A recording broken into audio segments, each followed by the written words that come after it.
13 अप्रैल 1919 बैसाखी का दिन था। पंजाब में खुशियों का माहौल था। तभी अमृतसर से एक खबर आती है जलियांवाला बाग हत्याकांड की। खुशियों का माहौल मातम में बदल जाता है। इस गांव में रहने वाला 12 साल के बच्चे को भी इस नरसंहार का पता चलता है। लाहौर के दयानंद एग्लो वैदिक हाई स्कूल में पढ़ने वाले इस बच्चे पर इसका गहरा असर होता है।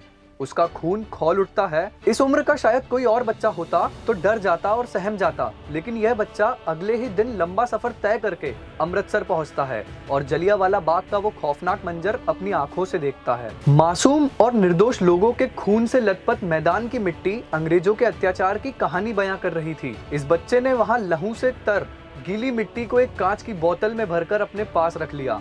जनरल डायर के आदेश पर वहां इकट्ठा हुए निर्दोष लोगों पर अंधाधुंध गोलियां बरसाई गई, जिसमें कई मासूम बच्चे भी थे।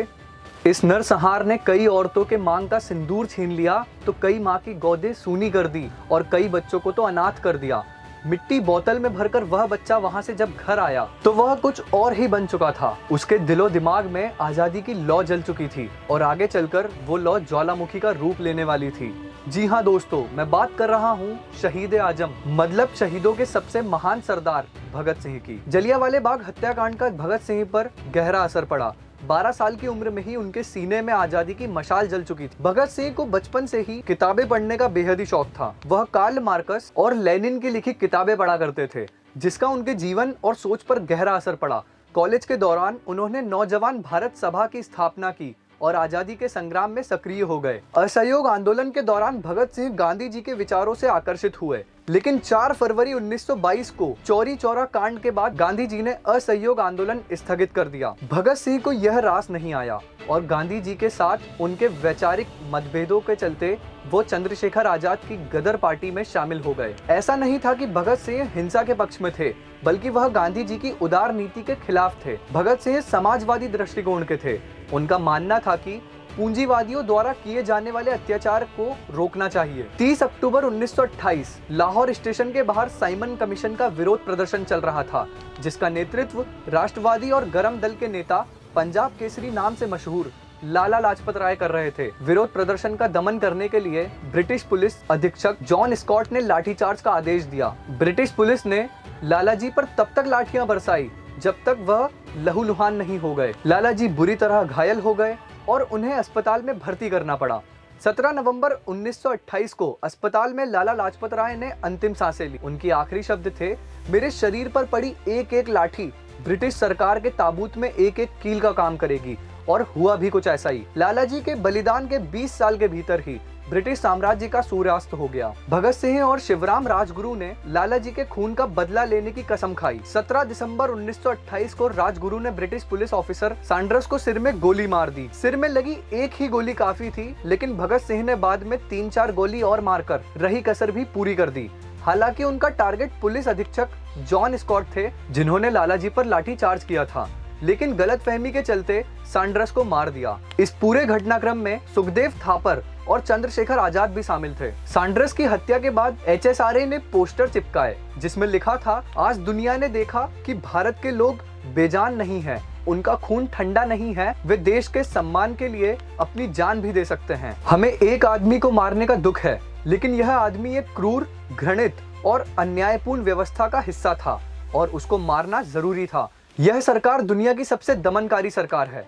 ब्रिटिश पूरी तरह बौखला उठे और भगत सिंह पर शक के चलते लाहौर में कड़ा पहरा लगा दिया और जोरों शोरों से तलाश शुरू कर दी, लेकिन अंग्रेज फिर भी भगत सिंह को पकड़ नहीं सके। क्रांतिकारी भगवती चरण बोहरा की पत्नी वीरांगना दुर्गावती की सहायता से भगत सिंह वहां से भाग निकलने में कामयाब हुए। ब्रिटिश हुकूमत के नुमाइंदे भी समझ चुके थे भगत सिंह को पकड़ना इतना आसान नहीं है। जब अंग्रेजी शासन द्वारा कुछ काले कानून अधिनियम पारित किए जाने की खबर भगत सिंह तक पहुंची, तो उन्होंने इसका विरोध करने के लिए अगला रास्ता अपनाया। HSRA की बैठक में तय हुआ कि लाहौर असेंबली पर बम फेंककर इसका विरोध किया जाएगा, और इस काम के लिए भगत सिंह और बटुकेश्वर दत्त के नाम पर सहमति बनी। लेकिन भगत सिंह के दिमाग में कुछ और ही चल रहा था। उन्होंने अंग्रेजी पटल पर ही शतरंज की चाल चलना शुरू कर दिया, जिसमें अंग्रेजों की मात तय थी।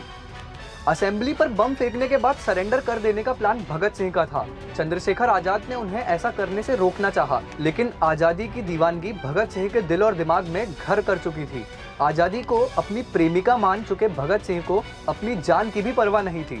8 अप्रैल 1929 को लाहौर असेंबली में भगत सिंह और बटुकेश्वर दत्त ने कुछ इस प्रकार बम फेंके जिससे किसी को नुकसान ना हो। बम फेंककर दोनों ने सरेंडर कर दिया और उन्हें जेल भेज दिया गया। अंग्रेज खुशी मना रहे थे जैसे उन्होंने जंग जीत ली हो, लेकिन उन्हें भगत सिंह के इरादे का जरा भी अंदाजा नहीं था। ब्रिटिश यह समझ ही नहीं पाए कि उनकी जेल में एक बब्बर शेर घुस आया था। उन पर कोर्ट का मुकदमा चलाया गया। चूंकि उन दिनों ब्रिटिश सरकार ने अखबार और पत्रकारों पर किसी भी प्रकार के आंदोलन, लेख लिखने और छापने पर प्रतिबंध लगाया हुआ था, इसलिए भगत सिंह मुकदमे की सुनवाई के जरिए देश भर में आजादी की अलग जगाने का काम कर रहे थे, जिसे अखबार और पत्रिका छाप और लिख सकते थे। जेल के अंदर भी कैदियों पर हो रहे अत्याचार के विरुद्ध में भगत सिंह ने कई दिनों तक भूख हड़ताल और आंदोलन किए। यह सब कुछ भगत सिंह की सोची समझी साजिश के तहत हो रहा था। अंग्रेज उनकी इस चाल को समझ पाते तब तक बहुत देर हो चुकी थी।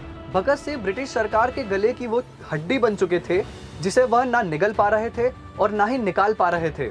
आखिरकार सैंडर्स गोलीकांड मामले में दोषी ठहराते हुए कोर्ट ने भगत सिंह, राजगुरु और सुखदेव को फांसी की सजा सुनाई और सजा की तारीख 24 मार्च 1930 तय की गई। भगत सिंह ने कोर्ट में क्षमा याचना दायर करने से साफ इनकार कर दिया।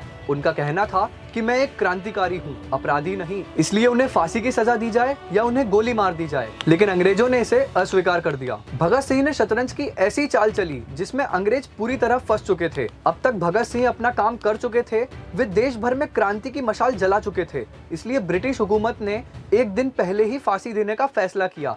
23 मार्च 1931 की शाम जेल में लेनिन की जीवनी पढ़ रहे थे, तभी वहां एक पुलिस ऑफिसर आया और कहता है फांसी के लिए तैयार हो जाओ। भगत सिंह मुस्कुराए और बोले मुझे यह किताब पूरी पढ़ लेने दो। भगत सिंह, राजगुरु और सुखदेव को जब फांसी के लिए ले जाया जा रहा था तो पूरा लाहौर जेल इनकलाब जिंदाबाद के नारे से गूंज उठा। 23 मार्च 1931 की शाम सरदार भगत सिंह और उनके दोनों साथियों ने फांसी के फंदे को ऐसे चूमा जैसे उनकी महबूबा से मिलने का उनका समय आ गया हो। शाम को 7:33 पर जल्लाद के लीवर खींचते ही लाहौर के सेंट्रल जेल में चारों तरफ सन्नाटा और खामोशी छा गई। भगत सिंह, सुखदेव और राजगुरु के बलिदान की खबर जेल के परकोटों से निकलकर पूरे शहर में छा गई। अखबार द ट्रिब्यून ने इसे फ्रंट पेज पर छापा। उन दिनों कहा जाता था ब्रिटिश साम्राज्य इतना विशाल था कि इसमें कभी सूर्यास्त ही नहीं होता, लेकिन एक 23 साल के सरदार ने पूरे ब्रिटिश साम्राज्य की नींव हिलाकर रख दी। AR पॉडकास्ट की पूरी टीम की ओर से देश के लिए बलिदान देने वाले भगत सिंह, राजगुरु और सुखदेव को सल्यूट और श्रद्धांजलि। जय हिंद, जय भारत।